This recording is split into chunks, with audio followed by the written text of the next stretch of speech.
আর মাত্র একটি মাত্র জয়, শিরোপা ফিরবে বার্সেলোনায়। সিজনের শেষ সময় এসে বার্সেলোনার পুরো সিজনের ওভারঅল গল্প এটি।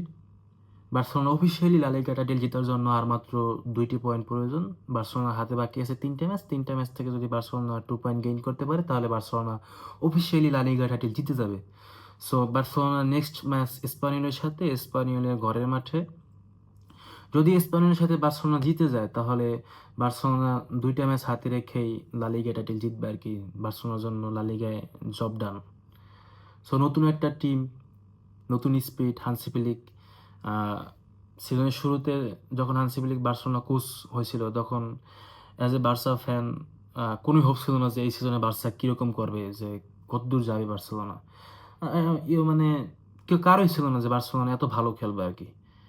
সো হানসি ফ্লিক এই টিম আসার পরে যে বার্সেলোনা একটা জেনারেশন থেকে আরেকটা জেনারেশন যেটা ট্রানজিশন ফেজের ভিতরে নিয়ে আসছে, নতুন একটা এরা থেকে আরেকটা এটার ভিতরে যে ঢুকাইছে, মানে নিয়ে আসছে যে বার্সেলোনাকে।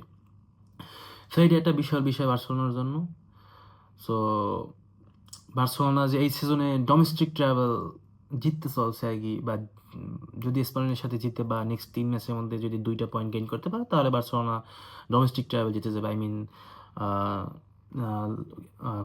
কোপা দেল রে, সুপার কোপা অ্যান্ড অবভিয়াসলি লা লিগা।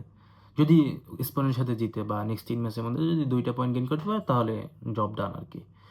সো সিজনের শুরুতে যদি কেউ জিজ্ঞেস করতো যে বার্সেলোনা অ্যাটলিস্ট কী বলে এটাকে, যে ডোমেস্টিক ট্রাভেল জিতবে, তাহলে অ্যাজ এ বার্সা ফ্যান এটা বিশ্বাস করাও মানে মানে বিশ্বাস করা অসম্ভব ছিল যে বার্সেলোনা রিয়াল মাদ্রিদের সাথে ফাইট করে তারপর ডোমেস্টিক ট্রাভেল জিতবে, তাও আবার 3টা ফাইনাল খেলছে, তাও 3টা বলতে 2টা ফাইনাল খেলছে। কী বলে, কোপা দেল রে, সুপার কোপা, অ্যান্ড যেটা লাস্ট যে এল ক্লাসিকটা হয়েছে লা লিগায়, ওটাও একটা মানে ফাইনালের মতো আর কি। ওটা যদি রিয়াল মাদ্রিদ জিততো তাহলে এদিক সেদিক হইতো আর কি। সো 3টা ফাইনাল, মানে ধরো 3টা ফাইনাল আর কি, লা লিগাটা বাদ দিলাম লাস্টে, ধরো 2টা ফাইনাল খেলে, 3টা বা ধরো 3টা ফাইনাল খেলে রিয়াল মাদ্রিদের সাথে ফাইট করে তারপরে এত দূর আসা অ্যাজ এ মানে বার্সা ফ্যান, এটা একটা মানে এই সিজনের জন্য, কারণ এটা ড্রিম ছিল। কারণ বার্সেলোনা যে লাস্ট 4 and 5 ইয়ার্স যে সিচুয়েশন যাইতেছে, যে সিচুয়েশনের ভিতরে বার্সেলোনা যাইতেছে আর কি, আপস অ্যান্ড ডাউন, এই একটু ভালো করলে একটু খারাপ, একটু ভালো করলে একটু খারাপ। So this season was breakdown season for us, and so I hope Barcelona এসপানিওলের সাথে, এসপানিওলের ঘরে মাঠে জিতে লা লিগা টাইটেলটা জিতবে। অ্যান্ড 22-23 সিজনে জাবির আন্ডারও সেম জিনিসটা করছিল যে এসপানিওলের সাথে, এসপানিওলের ঘরে মাঠে জিতেই বার্সেলোনা মানে লা লিগা জিতছিল আর কি।